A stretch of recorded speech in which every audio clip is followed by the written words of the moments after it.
Goedenavond, welkom bij Zeeland Nu met een overzicht van het nieuws van vandaag.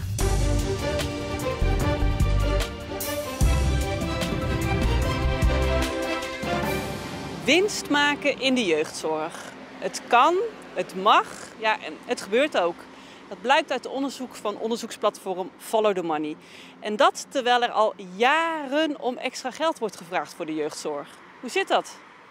Zo heeft de Zeeuwse jeugdzorginstelling Juvent de afgelopen jaren ruim 5 miljoen winst gemaakt. Blijkt uit de jaarrekeningen van 2017 tot en met 2019. Volgens de jeugdzorgorganisatie is er vanaf 2015, toen de gemeentes in plaats van het Rijk verantwoordelijk werden voor de jeugdzorg, heel fix bezuinigd. Dus dat betekent dat we afscheid genomen hebben van heel veel collega's in de zorg, in de ondersteuning die in belangrijke mate is afgeschaald en dat er ook panden zijn verkocht. Juvent heeft gezinshuizen waar kinderen wonen voor wie het thuis niet meer gaat en coördineert ook pleegzorg. Voor de duidelijkheid, winst maken is niet verboden, maar het is wel de vraag of het wenselijk is. Juvent zegt dat het gaat om een tijdelijke opleving en dat het er nu minder goed voor staat. Juist door die eerdere bezuiniging. Door de bezuinigingen is er druk gekomen op de hulpverlening. Heeft onder andere geleid tot fors uitval van mensen, ziekteverzuim. Daar hebben we nu ook mee te maken. En we moeten daar weer maatregelen voor gaan nemen. Nou, dat gaan we doen. Maar je ziet dat het er nu toe heeft geleid dat in 2020, en zoals het er gaat naar uitzien ook in 2021, we te maken gaan krijgen met verliezen. Dus een deel leveren we ook gewoon weer in. Op de website staat de top 10 met meest winstmakende jeugdzorgorganisaties van Zeeland. Bij een dierenkliniek in Terneuzen is gisteravond laat een brandend voorwerp naar binnen gegooid. Dat zorgde voor schade, maar er was niemand in het pand. De politie is een onderzoek gestart en dat richt zich vooral op een jonge man die bij de kliniek werd gezien op een fiets. Later bleek dat ook bij een tandartspraktijk in Terneuzen geprobeerd is brand te stichten. Ik ga voor de meest schone uien. Ik heb zelf een moestuin, biologisch allemaal. En ze zijn mislukt dit jaar, dus ik kwam eigenlijk wel heel goed uit. Een ui kan je overal voor gebruiken, dus 11, 12, 13, 14 eieren. Massa's mensen kwamen vandaag met emmers, tassen en kruiwagens naar Sint-Kruis om uien te rapen voor een kwartje per kilo. Boer Marijn Uitenwillige organiseerde de ludieke actie om aandacht te vragen voor de slechte uienprijzen.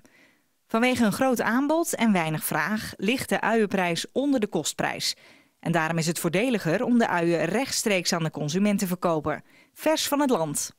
Het is fantastisch. We hebben een enorme opkomst. Dus we kunnen alleen maar heel erg blij zijn met het resultaat wat we bereikt hebben. De actie valt in de smaak.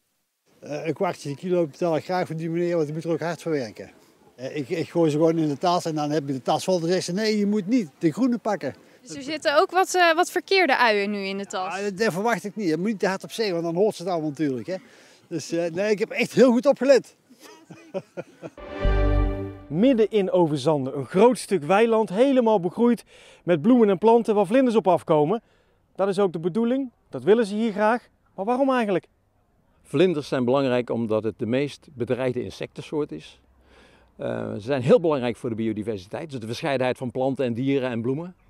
En wij willen hier inderdaad de vlinder een plek geven. Ik heb verschillende vlinders gezien hier zo. Groot koolwitje, klein koolwitje, ook een bijzondere soort luzernevlinder. Een heel klein mooi oranje vlindertje met bruine randen. Dus nee, ik vind het een heel leuk gebied. Vlinders als blauwtjes, waar ik nog nooit van gehoord had, die zie je veel hier. Dat is de kolibrievlinder. Ja, deze. Goed zo. Dat is een heel klein. Ja. Die zit hier op lavendel. Ja, het is een beetje woestenij van allerlei plantjes. Hè. En voor de vlindertjes is het natuurlijk hartstikke leuk.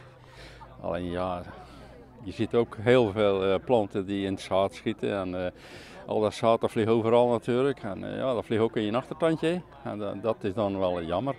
Ja, dat ziet er even nog slordig uit. En dat zal ook wel slordig blijven. Het is geen aangeharkt veld of een platte biljartlaken. Hier groeien echt alle nectarplanten die nodig zijn om die vlinder inderdaad thuis te laten voelen. Bezoekers uit Ermelo zijn hier vandoor. Er wordt een overtreding gemaakt door Jelle Klap. Die trekt aan de noodrem en krijgt daarvoor geel. Maar Goes krijgt een vrije trap tegen. En de afgelopen weken lukte het verdedigen daarvan heel erg moeizaam. Dat is nu wederom het geval. 0-1 voor DVS. Het is aanvoerder Tariq Efre die het doet. 0-1. moet Goes in de achtervolging. En dat is lastig als je weet dat je moeite hebt met scoren.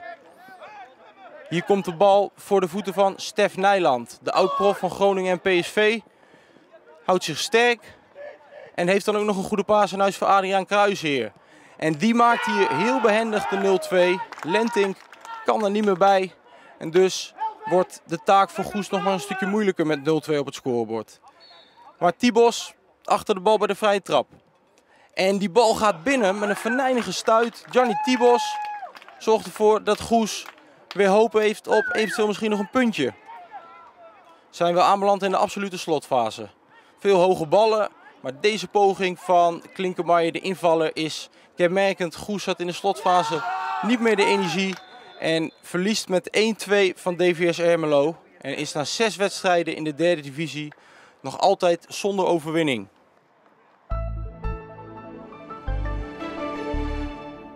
Het werd vandaag een prachtige en warme dag met flinke zonnige perioden en een zwakke tot matige zuidoostenwind. In de ochtend was er wel sprake van een paar mistbanken en wat nevel, maar dat loste snel op. En zodoende hadden we vandaag wolkensluiers en een vrijwel blauwe lucht, dus ideaal weer voor het strand of een terrasje. En het werd uiteindelijk vandaag 22 à 23 graden. Vanavond en vannacht zijn er opklaringen en ook wat bewolking. De wind is zwak tot matig uit het oosten. En morgen krijgen we opnieuw weer een vrij zonnige en ook warme dag. Met wel wat meer bewolking, vooral hoge wolkensluiers. Maar nog altijd is het warm met 20 tot 22 graden en een zwakke wind uit het oosten. Ook de komende dagen houden we dit droge en vrij zonnige weer. Het blijft tot en met woensdag droog. De temperaturen komen te liggen tussen 18 en 20 graden. En de wind is zwak tot matig en soms vlak aan zee even iets sterker en komt uit het oosten tot noordoosten. Tot zover. Straks ben ik nog bij u terug met Zeeland de Week. Dus graag tot zo en anders een fijne avond.